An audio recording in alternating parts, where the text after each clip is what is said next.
Thank you. Hi, everyone. I hope you're all having a good day. And thank you for joining us for today's preoperative testing work group. My name is Emily, and I'm one of the site engagement coordinators at MVC, and it's my pleasure to be facilitating today's work group for you. All right, our agenda for today's work group, going to first go through a couple of housekeeping notes and P4P credit reminders, and then we will hear from our presenter, Amy Poindexter from Holland Hospital on reducing pre-op testing for low-risk surgeries. And then we will follow her presentation with a discussion and Q&A, and then provide you with just a couple of MVC updates about upcoming events. All right, so just a few housekeeping items. First, this work group is being recorded, and the recording of this presentation will be provided to you in our follow-up email. Just give us a little bit of time following the conclusion of the work group to collect all of the resources and links for you. Second, a reminder to please double check that your mic is muted throughout the presentation unless you unmute to specifically ask a question. That just helps us ensure that this is a good quality recording for you all to view at a later time. And then finally, for questions, we will be monitoring the chat throughout the presentation. So feel free to pop your questions as they come to you into the chat throughout the presentation. And then we will have that dedicated Q&A discussion session after Amy's presentation today. All right. For those attending this work group for P4P credit, we look forward to your active participation. Today, that's going to come in the form of pushing those questions into the chat and hopefully unmuting for a bit of discussion at the end of the presentation today. We will be sharing the post work group survey at the end of today's work group. You'll find that link in the chat at the end of our conversation today. It'll also be included in that follow-up email that will come before the end of the working day. For hospitals participating in P4P who would like to receive credit for attending this work group, that survey is mandatory. And then please ensure that you note the hospital that you're attending on behalf of on that survey so we can allocate appropriate credit. Wonderful. Today's presentation is going to be led by Amy Poindexter, BSNRN from Holland Hospital. Amy earned her bachelor's degree in nursing from Northern Michigan University and has worked at Holland Hospital for 18 years, spending the last 16 years as a performance improvement analyst for the quality department. She has worked in abstraction for core measures, HMS, MSQC, and Aspire. So thank you so much, Amy, for coming today to tell us a little bit more about Holland Hospital's pre-op testing efforts. With that, I'm going to transition over to Amy. Thank you. Thank you for having me today. Yeah, we'll talk about our QI project from 2023, reducing pre-op testing. Go to the next slide. So yes, I have worked for MSQC as an abstractor for the last 11 years, and this was our 2023 QI project for MSQC. It was a collaboration between MSQC, MVC, and Improve. And so a lot of the recommendations came from MVC and Improve, and that we appreciated that. We collected baseline data for the first quarter of 2023, and then that will help determine our goal. The goal was to reduce our baseline by 20% for the remainder of that year for 2023 for elective hernias, for lap choles, and for breast lumpectomy cases. And we were looking at those specific tests and lab results there on the bottom. You can go to the next one. This information came from Improve and MVC, and it's basically organizations and societies that really were recommending that low-risk patients, low-risk surgery patients that were really didn't need to have pre-op testing. And it came from a variety of avenues. So that was really, just gave us a good rationale for why we were doing this. And it can cause the testing itself, if we do it, it can cause some delays in surgery and cancellations and that kind of thing. So that was one of the reasons why we want to try to not do that if we can. And you can go to the next one. So this was a decision aid that also came from Improvement MVC, and it just shows that for those low-risk surgeries, if the patient was an ASA class of 1 or 2, they really should not have needed any pre-op testing at all. If they were an ASA 3 or higher and they had no comorbidities, they probably also did not need any pre-op testing. And then if they were a 3 and they had comorbidities, you can go to the next slide, and that gives some recommendations for what they may actually need based on their comorbidities. So yeah, you go to the next slide then. So we formed a multidisciplinary team. It included our PAT staff, surgery, leadership, anesthesia, quality, and surgeons. And we discussed all those recommendations and you know, what we needed to do to start to make this project happen. And we have now, this is MVC results prior to our implementation. I didn't have this actual data because MVC data lags a little bit behind. So I didn't have this this section of the right at 2022. I think we had 2021 prior, but because this is an older project now, I can show you where we were exactly prior to doing this project. And so we were, for the most part, well above the MVC average there, above the orange line. So we certainly had some room for improvement. Okay, you can go to the next one. So we started collecting baseline data for January, February, and March. And this was only for sampled MSQC cases. So this is a lot less cases than MVC would be looking at because MSQC only does a sampling. So this was about 100 patients for this time period. And you can see that our baseline rate for February and especially for March was very, very low. And that actually caused us some problems later on. But so our average for those 3 months was 33%. And then so that a 20% reduction made it to be that our goal was 26%, which was quite low considering if you remember our last slide, we were at like 50%.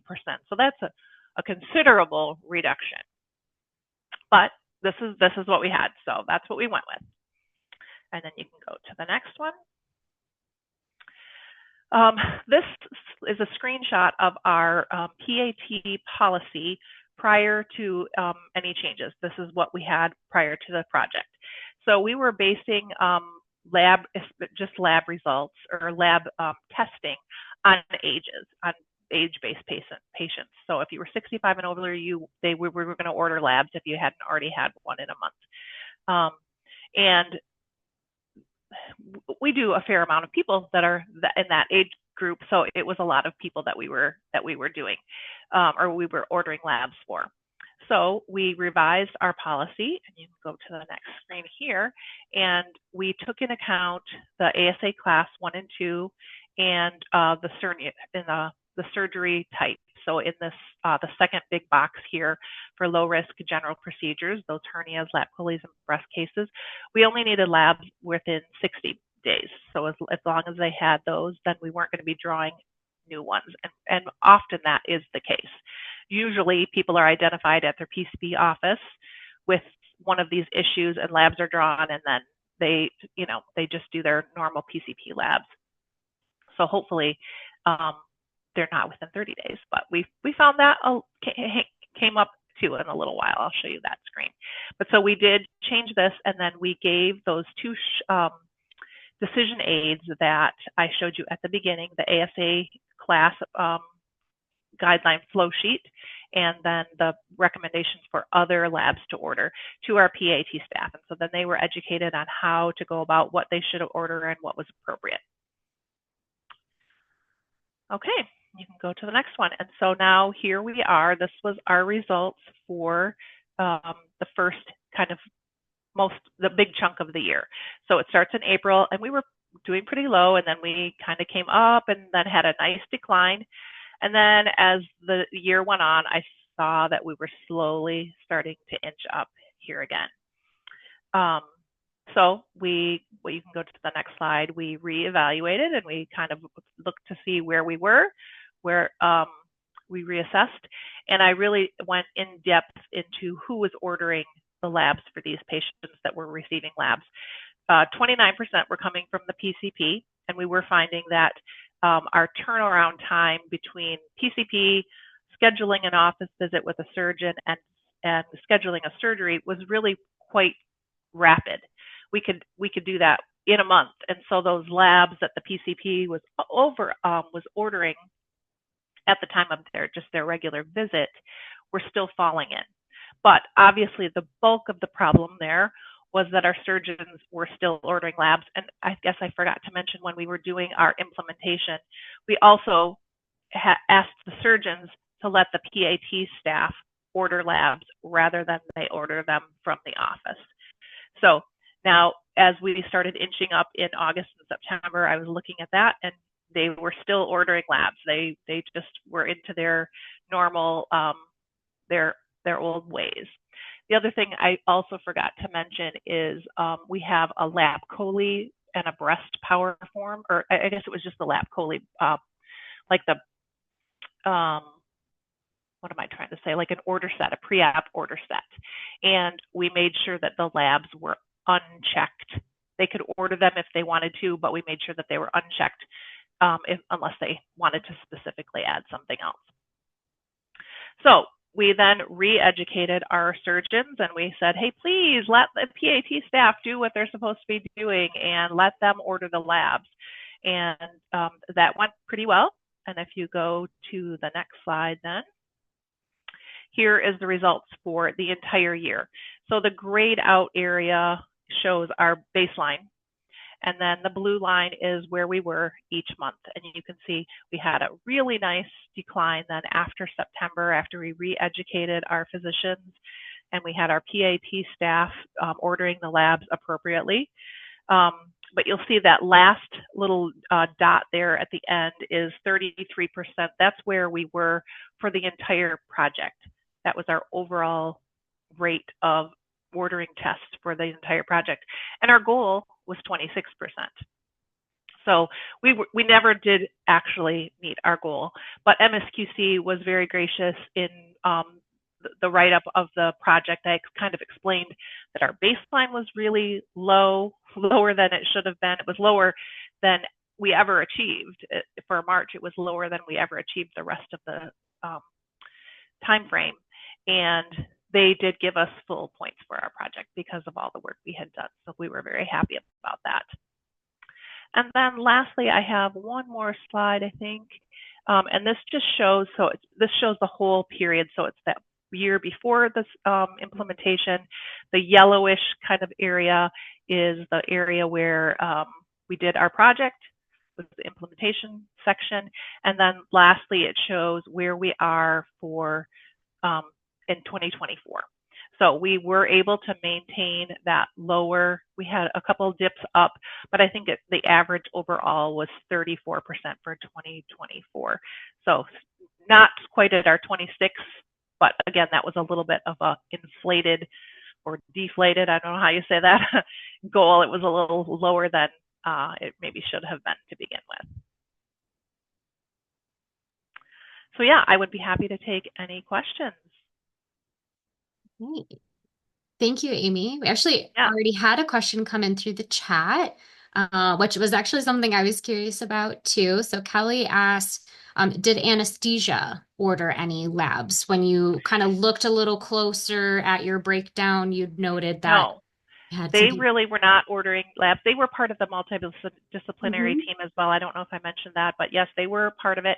They really didn't order labs per se. It was mostly the surgeons and then our PAT staff. So that was really helpful.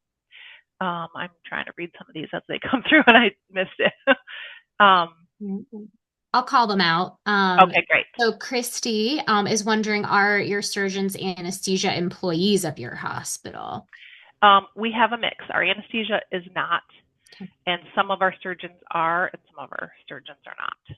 Okay. It's for these particular surgical cases, most of our surgeons are employed surgeons. All right. John asks, noticing that your rates are creeping back up, any thoughts on reasons why?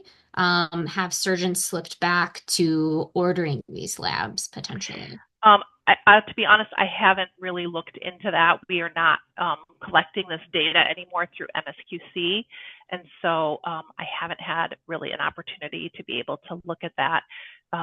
So I don't know the answer to that. Yeah. I guess I had a follow-up before I get to Corey's question. I had a follow-up question there. You noted that sort of midway through this project, you had done a re-education and sort of a re-implementation of the project. Is that something that, from like a maintenance perspective, for this project, would you plan to sort of do consistent re-education, or do you have a plan in place for? We haven't, like I said, the project ended and we really didn't continue any aspects of it after that. Just time constraints and that kind of thing. Yeah, it sounds like it would be a good idea. And I haven't seen 2025 data, but it is creeping up a little bit here and there. And, part of it is those office labs are still falling in a little bit because we do have such a quick turnaround. You can see your PCP and see the surgeon 2 weeks later and then have surgery the following week. We really can schedule things pretty quickly here. So that it does play into it a little bit as well. Let's see, as these questions are coming in, I'll try and keep up. So Corey is wondering, do you complete peer reviews on this OR, or have you added this to their OPPE? We have not. Emily is curious, did you have any patient experience updates kind of related to this implementation? I mean, not specifically. I don't know if any of our, follow-up, like scores had any comments or anything like that regarding this, but I haven't heard anything. And I think people just, they don't know what they don't know, so they don't know that they missed out on having labs drawn or that kind of thing. So I don't have any information about anything that patients have added. Christy was curious, was this a project through the right size pre-op testing trial? I believe you said this was through MSQC, your It was PRP. MSQC, yeah, and it was a collaboration between MSQC, MVC, and Improve. Okay. John commented, might be good to add on to onboarding education for new surgeons. I think For sure. that's an Yeah. excellent point, John. Yeah. I'd actually like to pose it to the group and can speak up or do a thumbs up. Does anybody on this call today have a kind of an education plan specifically related to pre-op testing for onboarding surgeons, anesthesia, anyone that might be, involved in pre-op testing? Looks like John does. This is Kelly. I can tell you we probably don't, because last fall I started in October and a new surgeon started around the same time. Mhm. And, with the data being lagged, and I know Emily's familiar with this because she's been working with me, but I had my new surgeon, new to us, was ordering EKGs on anybody over 50, regardless. And so I recognize that. And so we are in the right size project.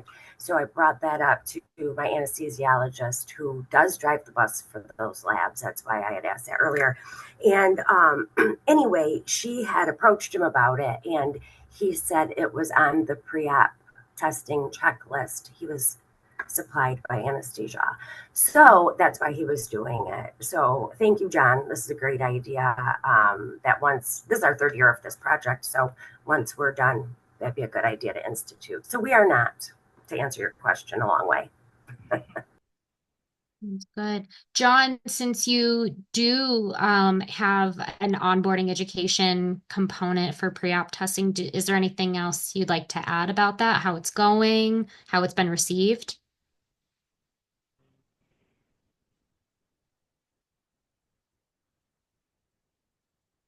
If not, that's also okay. We did find also that really it was only the labs that were an issue for us. We were had very few EKGs, chest X-rays, and other tests that were Okay. causing our rate to go up. It was really just the labs. And honestly, the comprehensive chemistry panel for lab colis was probably the biggest contributor. Gotcha. Anyone else that's, sort of reviewed their own site's data on this? Have you also noted similar patterns where there's sort of an offset of one particular test or lab that's being ordered that's particularly swinging your rates?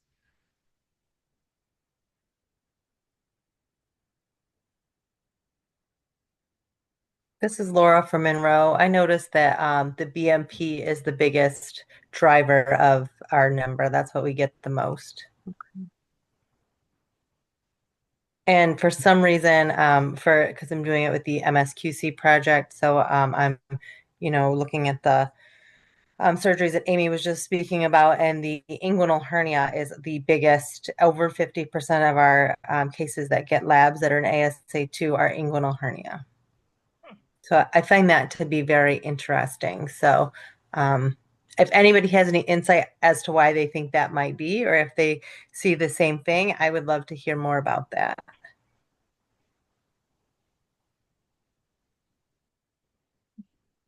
Just going back to my chat here so I'm not missing things. Lisa noted that CBCs, BMPs, and EKGs are the tests most ordered at Sparrow. So some similarities there with some of our other sites that have spoken up. And then in relation to my question to John, I saw you commented back that with the implementation of the onboarding education for your new surgeons, they've continued to see their pre-op testing rates are quite low. Okay, so sounds like probably a good intervention to consider if you have an education plan. All right, Karen asked, does your surgeon mix include bariatric surgeons? She finds this particular group orders labs more frequently on the same day for other procedures than fall into the MSQC mix. I do just want to call out that MSQC does look at the rate of testing up to the day of the surgery. MVC data for pre-op testing does not include day of testing rates. During our project, I don't know if it's different now, but we did not count the day of surgery either. Yeah. And we do have a few bariatric surgeons, but them doing one of these procedures was quite infrequent. A handful maybe in the whole year. Monica commented that at their site, and I apologize, Monica, I don't know which site you are from, found that they have a lot of private practice surgeons, so not employed by the hospital, which made it a little difficult to streamline, a project related to pre-op testing initially. Monica, we are a small hospital, so we really have 4 surgeons that we're working with. Yeah. In our employed group, so we're able to make the changes pretty easily because of that. Gotcha. Monica, if you can speak up or if you can comment on this, I'm curious.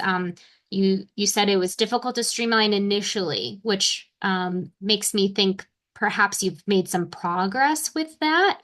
Can you speak to how you've been able to hopefully streamline things despite having some private surgeons at your site?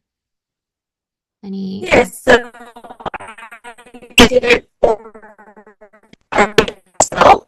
So it was suggested before I was before working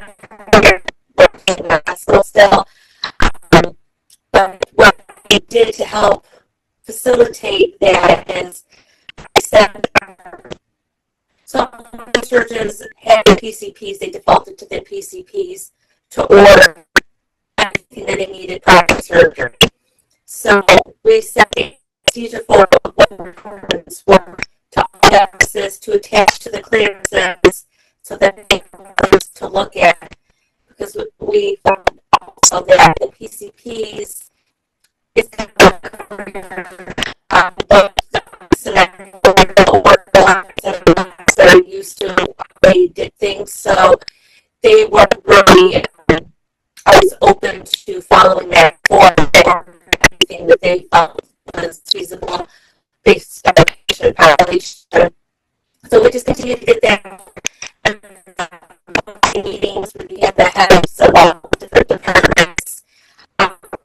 And we reiterate what we're doing just so it becomes the work and we frequently. So that was, it would meet monthly as well, just to kind of what we're seeing and some Monica, trends going further. sorry, you were breaking up a little bit there. Yeah. Would you mind just putting in like a quick summary of what you mentioned? I think most of us were having a hard time hearing you. Oh, sure. Okay, thank you. I appreciate it. All right. Okay. Let's see. Going back to our chat here.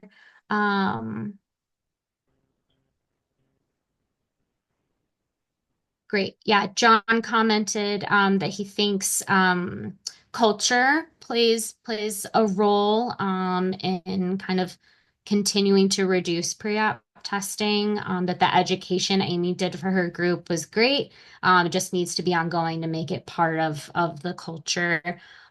We've heard from a couple other sites at previous pre-op testing work groups about the importance of maintaining a positive culture around reducing pre-op testing. If anyone wants to speak to specific tactics they've taken to improve the culture around reducing pre-op testing, feel free to speak up.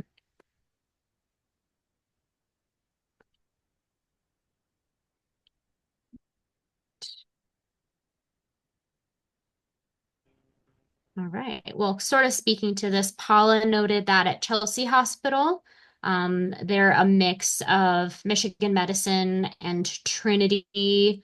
And Michigan Medicine has new residents who routinely place orders that have been in their practice at U of M.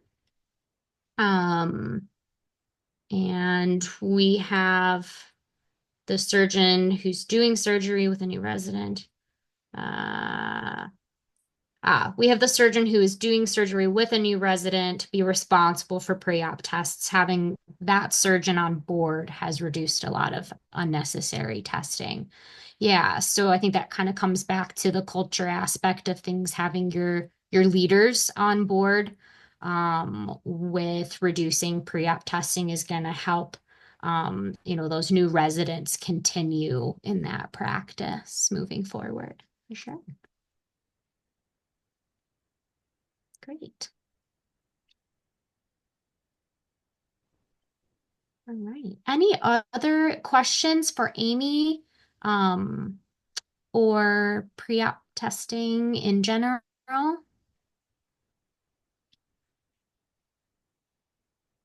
Great. Monica was able to type up a summary of what she was mentioning to us earlier.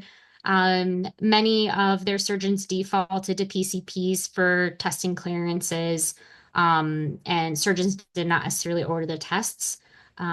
So they had to meet with all the individual offices to share the anesthesia testing form, and then had that form included on the clearance forms as a reference. That's a really good point. And also had meetings with department chairs to continue to educate and support their efforts to reduce pre-op testing. Great. Thank you so much, Monica. Can I add something on that really quick? That seems like a lot of work. When we had the right size meeting on the right size website.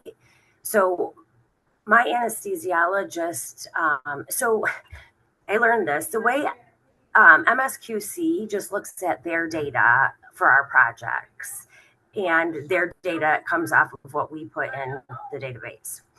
MVC looks at the claims data. So if a PCP draws these labs a month before, that is going to be reported to MVC because it comes off claims.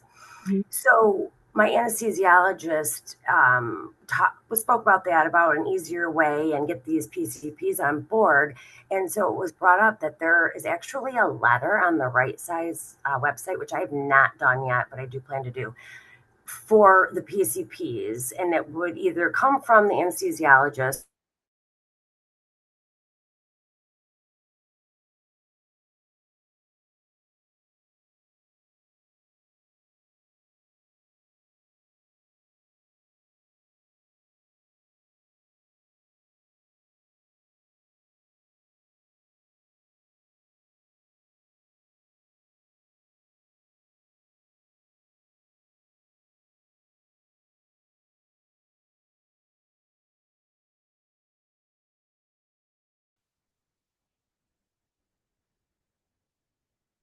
All right, and then our last comment in the chat from Tyler, he says, while I haven't specifically worked on pre-op testing projects, I do present my site's other PI projects from MSQC, Marquee, at an internal committee that includes executive leadership.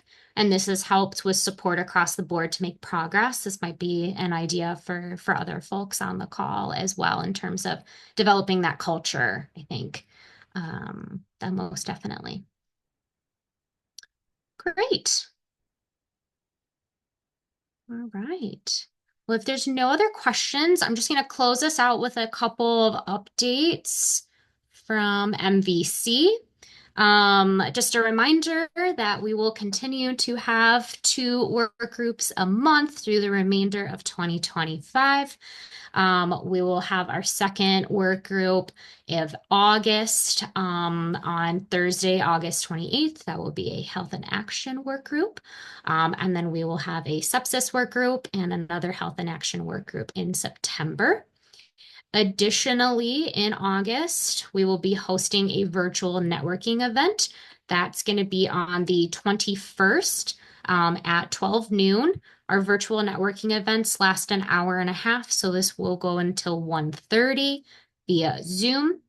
You can register for that event on our website.